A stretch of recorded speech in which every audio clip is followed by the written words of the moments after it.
Welcome back to another Blackstar video. Thank you for tuning in. Today we're going to discuss bridging on the Cardano network. How does it work? What's going on? How do coins transfer from one wallet on one network over to the Cardano ecosystem, into the Cardano ecosystem rather. So let's get right into the video.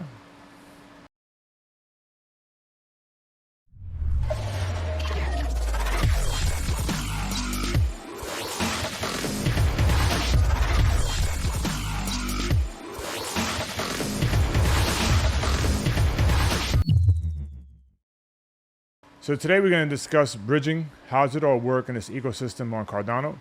How does one coin go from the Ethereum network over to the ADA network, Cardano network, and then into your wallet ultimately? So a friend asked me about this situation, and I kind of explained to them, and I said I was going to make a video which should better help them understand what's going on. So I'll make this video to help you also understand how it works from my perspective, and then take it from there. And you'll have a better idea of what actually happens with bridging, or so to speak, bridging. So let's get into the video. I made this whiteboard to give you a visual of what's going on in the back end with the two bridges and how the coins get transferred from one end to the next end. So let's take a look at the whiteboard. All right, so on the left, we have Ethereum's network, using the Nomad as an example. And we have on the ADA network, Cardano network, we have the Milk Meta bridge on our network. So what happens is that the two bridges communicate to one another when there's a coin to be transferred that they both hold. So let's use, for example, an ERC20 token that we need to port over, that recently port over. We'll use both Gerald, Car Starter, and Charlie 3. So those three coins want to get ported over. Let's say you have 1,000 of each coin and you want to port 1,000 of them over to your ADA wallet. With the Nomad version, you would put in your Ethereum address that the coins are in, and then it would show your coins that you have that you want to port over, Gerald, Car Starter, and Charlie 3. Let's say you want to port all 1,000 over, you do that. As you hit the transaction button, what happens here on this end is that Milk-O-Media or Nomad communicates to Milk-O-Media saying, I have these coins in my wallet that's porting over from me to you. Do you have the coins in your wallet, right? Which would be an ADA wallet. And Milk-O-Media will say, yes, I do have the coins in the wallet. You can take custody of those coins and I'll transfer them over when transactions are done on my end. So then the Nomad bridge says, yes, okay, I'll do that and I'll let you know when I'm done. So once the coins get ported over from your MetaMask wallet over to Milk-O-Media, it confirms, once confirmations are met, it confirms that confirmation is done. I do have custody of 1,000 Car Starter coins, 1,000 Gerald coins, and 1,000 Charlie 3 coins.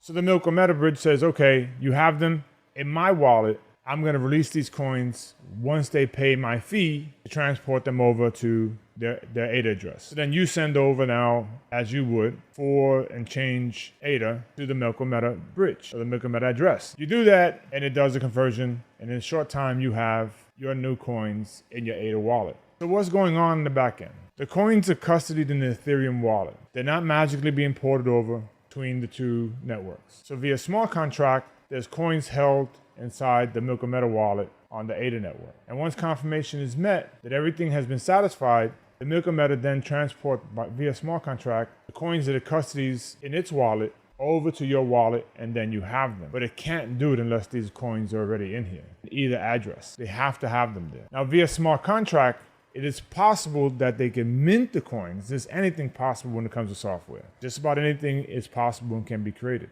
That the coins can be minted on either end. But as it stands, as it's functioning right now, what's being done is that the coins have to be in custody of either one of the wallets. So in saying that, is that there isn't any coins going back and forth. There's a custody and a release of custody of coins, and then they flow to your wallet. And that's how bridging works. So technically it is a bridge between the two networks, because you have two different protocols talking to one another, giving each other instructions on what needs to be done so that way you can get your coins.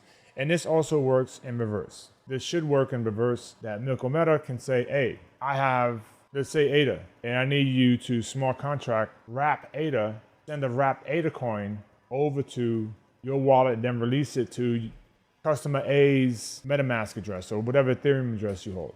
And it will release it. It would smart contract and you'll get a W ADA over on that network. This is the same thing that happens with wrap BTC and so on. So what truly happens when you talk about wrap coins is then the main bridge, which holds the main network's coin, it custodies it and it saves it, stores it in a smart contract, which can't be released until the bridge says, hey, this has been satisfied. I have enough coins to send back to you. Release that ADA and send it back to that person's address. And then that happens. It custodies it, it holds it, and nothing happens. The same thing happens with Bitcoin with wrapped BTC. It holds it into a Bitcoin address. It makes sure that it's there. There's software communicating from the BTC address to say, yes, this is there.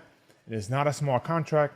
It's just making sure that the coins are in its wallet in a safe place that nobody else can get to. It has to be 10 times more secure than Ethereum and or ADA or any platform that does smart contracting, because with a network like Bitcoin, there isn't any smart contracts to lock in that address and prevent it from those coins being moved around. So there's a lot of trust. Bitcoin cannot be transported over to Ethereum, nor can Ethereum be transported over to Bitcoin. What's actually happening in the back end is that those coins are staying on that network's protocol in a wallet, a trusted wallet, and secured there, custodied there. So bridging is great, and to have interoperable coins in different networks, there's a lot of factors that go into play for this to happen. That means there has to be protocols that's constantly communicating with different chains, and depending on the speed of each chain, it depends on how fast the transactions go through.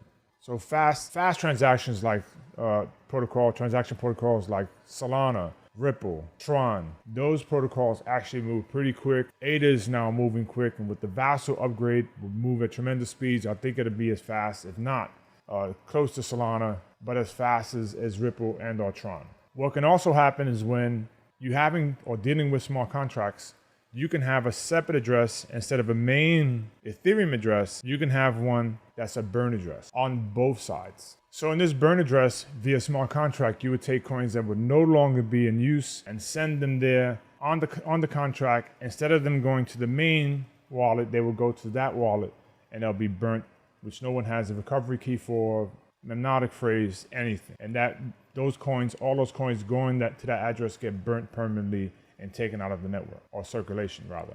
The same goes for ADA and the Cardano network. If there's coins that need to be burnt coming off its platform into the Ethereum platform, and you want to burn them so that way they can't be used at all and circulating supply is reduced, then that's what you do. You have a smart contract, or the bridge would have a smart contract actually that would burn those coins so that way they never get used again in an ADA wallet. Right? Doesn't need to be, for instance, a Charlie 3 wallet, or there's no such thing, or a Jera wallet, or Carstarter wallet, World Mobile Token wallet. That's not happening. Right? Everything on the ADA network goes into an ADA wallet. Everything on the Ethereum network goes into an Ethereum wallet, whether it's ERC20 tokens, ERC720 tokens, whatever the case may be. Those coins go to an Ethereum wallet, and thus would get burnt in that wallet. They would be taken out of circulating supply, and then circulating supply will stay the same. So let's say you had coin, I'm not too sure how Paribus is going to do it, but let's say their circulating supply was 1 million coins. And as they transfer coins around, coins would be minted on different networks and burnt on others to maintain circulating supply at its maximum level. There's flaws with that, possible, because if a hacker gets into the network and is able to mint the coin via that same smart contract, problem. So security is also a risk factor here, so it gets a little hairy, especially with these new protocols. We don't know what can happen. If someone is able to get into a contract where they can continuously mint that native coin, then that's it, right? You throw everything out of whack. You don't know what's going on.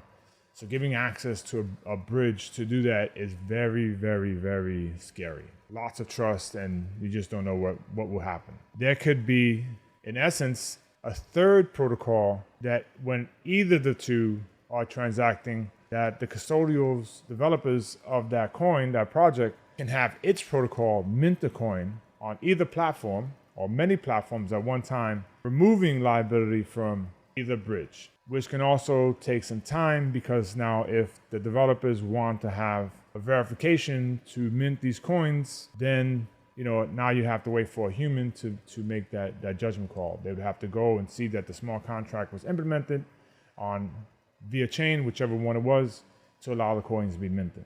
So it could take time. You're talking about maybe a process that can be days, or minutes or seconds. But It all depends. That's it for this video. So in a nutshell, bridging isn't actually coins moving from one network into the next. They already have custody of these coins in either wallet. And when you're trying to transfer coins or try to receive them in one wallet to the other on another network, it's two protocols talking to each other, saying, A, I have them, B, release them, and then confirmation saying, okay, I see that you have them, I'm gonna release them to said wallet. And that's what happens there. So that's a short video. I hope you understand everything that I said here. If not, you can give me a call. I have a telephone number on the website. I have a telephone number inside the description of this video, and we can talk about it, chat here, chat via Telegram and our Telegram group, whichever makes you feel more comfortable. I appreciate you watching this video to the end. If you have any questions, again, I'm here. Thank you for watching it to the end. Appreciate your time. If you like the content, please hit that like button. If you want to get notified every time I make a video, please hit that bell notification. Subscribe to the channel. Support your boy, Blackstar. We are the light in the darkness. Peace.